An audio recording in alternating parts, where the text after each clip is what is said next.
Hello everybody. Today is Monday and you know what? Today we're gonna go to the PSA to pass our requirements to get the license for authority to solemnize marriage. So I apply a license so that I can cater our members.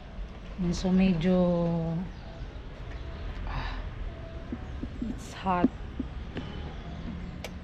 Parang we are experiencing summer this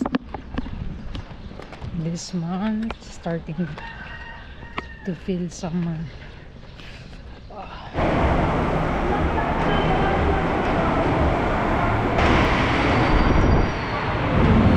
So we are here.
Supposed to be we already passed our papers, but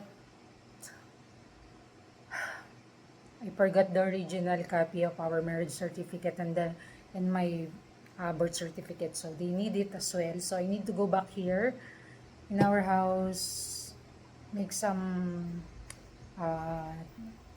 copies of that, and then get the original, and then we will go back again to the office later. Umokcha. So I just eat my for lunch.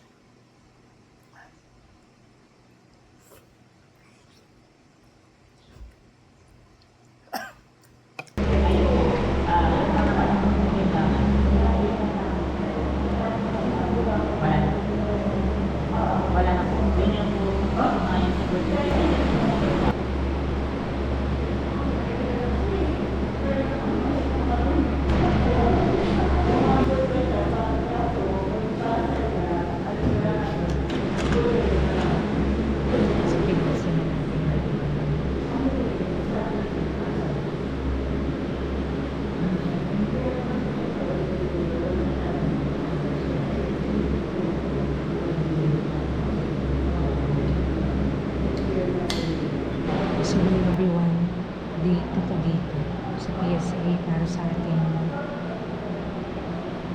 application.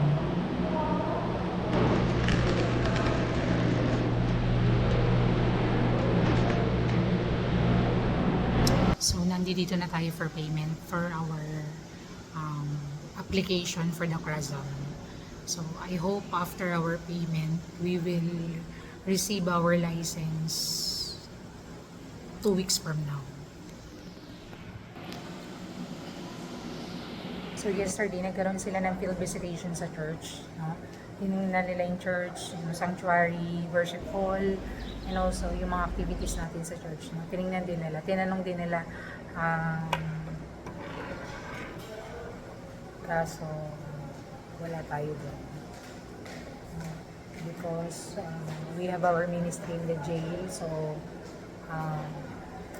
they talk to our former senior pastor instead of me. Hello everyone! Alam niyo ba, I'm very excited to share with you kung anong meron ako ngayon. Finally, I already have my license as an officiating officer para sa mga naisikasal.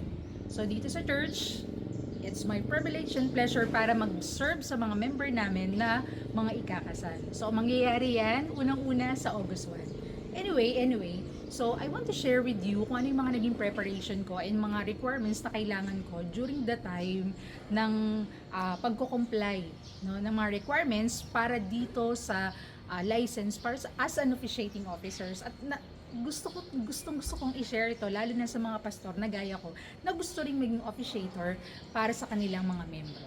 So ano pang hinihintay natin?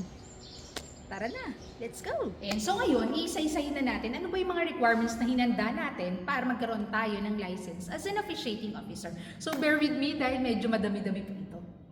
Yan, so una sa lahat, we need to consider the location kung nasaan yung mga PSA office. Bakit? Kasi it is our convenient kung mas malapit sa atin yung mga PSA office na pupuntahan na lang natin instead dun sa mga malalayo pa na lugar. So we need to check that first. Kasi syempre, hindi natin maiiwasan na minsan magpabalik-balik tayo dun sa mga office na yun. Kaya kailangan i-check muna natin yun. So ito na nga yung mga list of requirements na kailangan ihanda ng mga gustong magkaroon ng authority to solemnize marriage.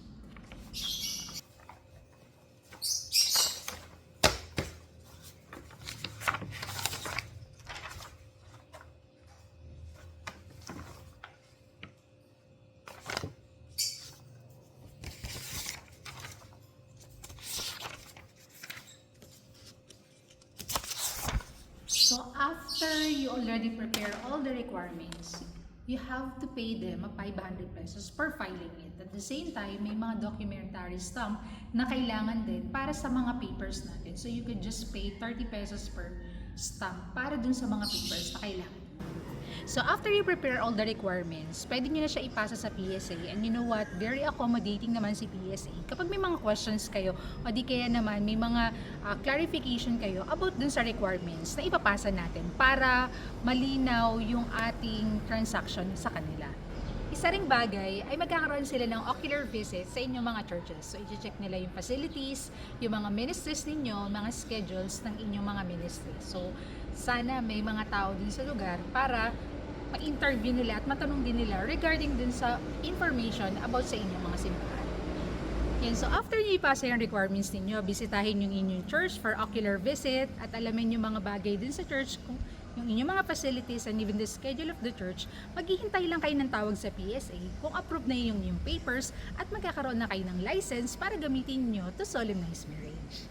Yan, so it takes I think 3 weeks para ilabas nila yung result kung approved na yung papers natin. And so sa lahat na may mga tanong regarding dun sa prepare nating requirements, you can comment down below kung ano yung mga tanong ninyo and I'm willing to answer and willing to share to you kung ano yung mga pinrepare ka rin na personal requirements ko para makatulong din sa preparations ninyo. So salamat sa pagsama niyo sa atin. Huwag natin kalimutan, lagi nating tandaan.